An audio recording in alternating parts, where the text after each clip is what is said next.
Hello there. Welcome to the Ginger and Wifey Podcast debut episode. And we're going to be covering everything from Am I the Butthole to scary stuff to, I don't know. If you have any submissions, leave it in the comment section below. Subscribe for content. I know it's a little early, but got to do that thing. Right. I'm Ginger. And I'm Wifey. This whole episode is going to be one big fun one. All right. I think we got a doozy of one today, so I'm going to let my wifey read and let us know your thoughts about what you think about this one. Okay, this one is, am I the arsehole for asking a wedding guest to leave and stay out of my way? See, we are already married, so we kind of... We'll talk about it afterwards, but we kind of also had a bit of rough patches, but at least it wasn't too bad. So let's get into it. It says, I, 40 female, am a wedding photographer. Okay, so it's starting off with a wedding photographer. So it's not someone that's in the wedding. To start off, the story is a bit long, but let me give you some background. When I book a wedding, I make it very clear to the bride. We'll call her Amber, 19, and groom, let's call him Sam, 19. These rules: number 1, no phones allowed in the ceremony. Number 2, if there are any photos they want private, please let me know.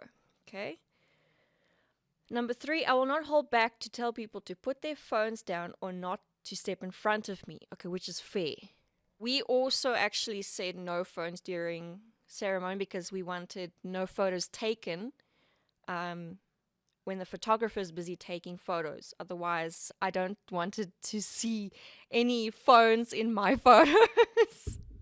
I think my big thing is, why are people taking their cell phones out during your wedding? That's so intrusive, and that comes down to cell phones just being a pain. I get people want to get their own special photo, but I mean, we've had it where people stand up in the middle of a ceremony, take out their little flashy phones and click in the middle of someone walking down the aisle. It just blows my mind how inconsiderate people are. We've seen that a lot, but luckily, it's a different story if it was an emergency. What constitutes an emergency? That you're standing up and taking pictures? No. I mean, if someone looked at their phone, because you were talking about if someone was on their phone. No, I'm saying when they're on their phone. Oh, yes, you mean taking pictures. That's okay. what I'm talking about. Okay, no, I agree. I also would, luckily our photographer's like, get out the way. And I actually quite laughed at it because it was very funny. So, let's carry on. So, it says here, my most recent wedding happened this past Friday. I knew within the first 15 minutes of guests arriving, including the groom's mother, let's call her Susan, and the bride's aunt, let's call her Karen, for good reason. Oh, okay. That this would be a long day. During the ceremony, as Amber was walking down the aisle, Susan decided she wanted to place herself so close to the aisleway that as I'm trying to capture the Sam's face, so she wanted to take photos of the groom, I did my best to work around her without actually placing myself in the aisle. Thankfully, as I have begun editing, I think I will be able to edit and possibly remove her from the photo. Thank goodness for Photoshop. Okay. I can already see where this is going. Oh, boy. Oh, no. Okay. This was only the beginning of her being in my way. The rest of the ceremony went beautifully. After the ceremony ended, everyone was asking to move to the reception hall so we could continue on with taking photos. After all the basics, family and wedding party photos, I asked everybody besides Amber and Sam to head out so we could get their solo and couple shots done. This session was one of the ones that they request stay private. Okay, so You're struggling. the way they worded some of the stuff is like, okay. It's okay. Let me just take a drink. Where is my bottle? Hold on. I got it. We're really prepared for this, as you can tell. I made sure the room was empty before we began. We started with a beautiful shot of Amanda propped on the piano and Sam standing beside her. As I was posing them, I saw her, Karen, at the front door with her phone out recording. Oh no. I sighed, took a deep breath, and turned to her. Ma'am, I'm sorry, but I need you to leave the room. These photos are for the bride and groom only, and per their request, they don't want anyone recording or taking photos besides me, which is fair. She huffed a bit, rolled her eyes, put her phone away, and headed back to the reception.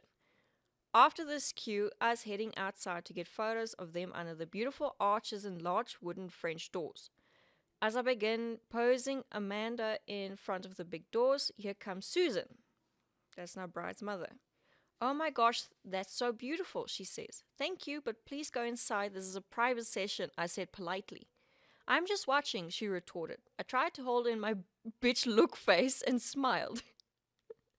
I understand, but this was a request by the bride and your son to keep things private. Okay, so Susan is the groom's mother, not the bride's. I was mistaken. Okay, let me just read that sentence again. I understand, but this was a request by the bride and your son to keep things private, I said. Please go inside. I can't begin until you go, I said. Again, the huffy sigh, and I swear a tiny foot stomp before she headed inside. It sounds like a toddler when they get upset. When they get scolded. These are grown adult people. Yeah, unfortunately, you do get a grown adult people that act like children. Wow. Instead of actually listening. Wow. You would think this is where it ends. It doesn't. Now we go to the part where I think I may be the arsehole. During the father-daughter dance, here comes Karen with her phone to record the entire thing over my shoulder. Why? I don't care if the guests take photos or videos of these moments, and neither did Amanda or Sam, but she was directly over my shoulder and occasionally stepping in front of me to get close up. I took a deep breath, tried to take the red I was seeing into light pink before I turned to her. Ma'am, Amanda and Sam have paid me to do this job. I need you to stay out of my way or I'm going to have to ask you to go sit down. I cannot capture these moments if you are constantly in my way and interrupting, I said, probably with a bit of sass. I am family, she said. I get that, but this is my job and you're interfering. Now please step aside and go sit down. I snapped. Yes, snapped. Snapped so hard I'm pretty sure she got word whiplash. Great. So yes, I do my best to be a professional, but I had enough. I worry I may have been too rude, and the way her and her entire table glared at me for the rest of the night, I worry I may not have handled this the right way, so am I the arsehole? What do you say? Nah, you know what? Here's the thing about a wedding. If you're paying for a photographer, photographers are expensive. Photographers and videographers are expensive. We know. We know for a fact that they are expensive. So they are there to do a job. If you wanted your family to take photos and videos, you'd have paid them to do it. If you asked someone to do it privately, then your family should respect that profession. I get the feeling a lot of family members and people at weddings don't understand the meaning of courtesy and professionalism when house rules clearly also state don't take your phones out during ceremonies when the photographer is busy. Why do some people feel that they can get away with that kind of privilege? I don't know. I think it's just the complete entitlement to think, oh, because I'm family, I get to do what I want. See, we did pay a lot of money for our photographer. It was very expensive. I think it was about 26,000. That's a lot of money. 26,000 for photographer and videographer. Let's just put that. So someone did ask, how did the bride and groom react? Seems you're leaving out some important info. So the photographer did say the bride and groom thanked me for standing strong and even tipped me the morning after through PayPal for helping their day go by smoothly. And I did apologize to them after the dance, and they reassured me to do what I had to do, which I think it's fair, because when we had our one-on-one sessions, our photographer did send a lot of people away. Even my brother, she like shooed him away because he was interfering, and they were distracting us. So they rather us be there, focused, and taking the photos than people distracting us. You know, it's I say she's not the arsehole, because if the bride and groom specifically said, please, just, it's our private session, we don't want any people around us, it is justified, because the bride and groom did pay for the photographer. Yeah, I have to agree. You are NTA, dearie, NTA. There's just some people that just think that they can do and say what they want without repercussion. And I like that line, "We are family." That people love to throw that in your face. They love to throw that one in your face. Like, your family, so you have a right and privilege, and some, I don't know. I think it's right and privilege. That's the correct words I'm trying to find here. To justify your actions, to stand in front of a photographer when they are doing their job that they are being paid to do on that day. And I love the fact that the aunt is called Karen. I feel like Karens get such a bad rap, but and then Susan having a little hissy fit as well. That's the funny part I like, the little foot stomp. These are grown adults.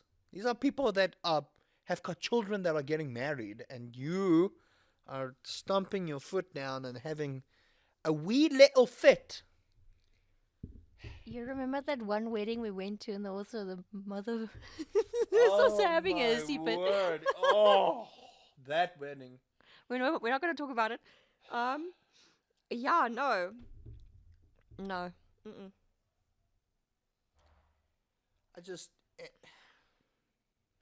It's no. I'm surprised she didn't actually shoulder check her or like knock her phone out of her hand. Now, obviously, Karen went to go and spin a different story at her table. It's Karen. It's Karen. Like, we had people record my father-daughter dance and your mother-son dance. Dance. Whichever. Dance Dance Dance Dance. Revolution. But I actually got some nice videos back from people that did take out that. Yeah, but there's a difference between people on the sides taking videos and Yes, then and being then over the on shoulder top of the. That's the like photographer. personal space. When was this? Like, this is after COVID times, right? I will tell you now when this was posted. Oh, this is like 3 this hours is brand ago. new. This is 3 new. hours ago. This is brand new. No, it's even if COVID times have slowed down, there's still a pandemic out in the world. Now you got this person over your shoulder. You're trying to take this perfect shot. You know, you got to get the lighting correct. You got to make sure the dress is flowing, that the groom's shirt is beautifully tucked in, nothing is hanging out, and then you got Karen over your shoulder with her obnoxious Nokia 3310. Trying to take a video that's probably going to be fuzzy and be on one of those like things, those muffled, those blurred videos, those terrible quality videos. With the finger in the Yeah, the lens. finger in the frame, and it's going to be on those fail video. You know, yeah, Yes. One of these comments say the bride and groom should be managing their own family members. It's not fair to you to be the photographer and the nanny minded. No. no. Unfortunately, the bride and groom are too busy enjoying themselves and having to worry about their family members. I think as a grown adult, you must make sure that you are, what's the word? Check yourself before you wreck yourself. Not just that you're actually behaving like an adult. Yeah, like on that point, where are the bride and groom supposed to check their wedding guests when they are busy getting dressed, taking photos, doing what they need to do? How are you supposed to manage your guests when you are busy the entire time? That comment is from someone that has not been married yet. Or if they are, don't know how your wedding went. I'm not calling people out. I'm just saying, as people who have gotten married, there's almost no time for you to manage your guests. I would say, on the other hand, if they knew these people were going to be problematic, they should have addressed them beforehand. But then again, some people know how to put a mask on their face up until these kind of situations come up. So when this situation comes up, suddenly Madam Karen lifts her face mask, revealing copious amounts of makeup that just doesn't fit her flesh tone, and her personality turns into that of a wet mop that needs to go outside and dry so that we can find one we like. So you know what the funny part is with our wedding? I did not realize that my sister's ex-boyfriend and my brother That guy. were not at the reception for like 3 hours. I only found out afterwards, like the next day, that they were gone. So, side story, apparently they had forgotten something and had to drive all the way back home and come all the way back while getting stoned, by the way, while getting absolutely blasted on the vitamin green tree of knowledge. But, like, It was more of her ex knowing that he's going to be sleeping over at the venue, that he just decided not to bring a change of clothes. he's an ex for a reason. Yeah. Let's move on. But yeah, I didn't realize that they were gone because I was having fun. We both were having fun. You more than me. I was. You more than me. Okay, but it was Yas's uncle's fault and my uncle's fault for feeding us shots. I think a lot of people were at fault, but you could have said no, and you didn't. I know, but we should have said no to the suitcases. Those were disgusting. People who can drink suitcases. No. If you drink suitcases in the comments, do let me know. I don't know. That's just like, It was disgusting. it was terrible. But anyway, photographers out there, you are in charge. If you are paid, so if someone is going to be in your way, I think you just need to tell them, scooch on over. The bride and groom evidently handled this well, so kudos to them for tipping the photographer. Karen's and Susan's, mind your business, stay in your lane, take pictures and stuff after the photographer has done what they needed to do. I also find it quite nice that there's always bridesmaids that know that some people are problematic and would like keep them at bay and keep them in check, just so that the bride and groom can enjoy their night. I mean, my girls were looking after me, making sure that I had different earrings on, making sure that I changed my shoes, that my shoes were safe, even though I only found like one of my shoes 2 years later because it was in one of the boxes. Well, that was an adventure, that's for sure. But yeah, hope you guys did enjoy that. If you did, please do subscribe to the channel. We'll be bringing these on a weekly basis. Yeah, I think so. A weekly Maybe basis, we'll do maybe twice one a or week. twice a week. That's quite fun. Yeah, it's fun. Hope you guys enjoyed that. If you did, consider subscribing. Check out the channel. Leave some suggestions in the comments of things you'd like us to discuss. And let us know, do you think that the photographer is a butthole or not?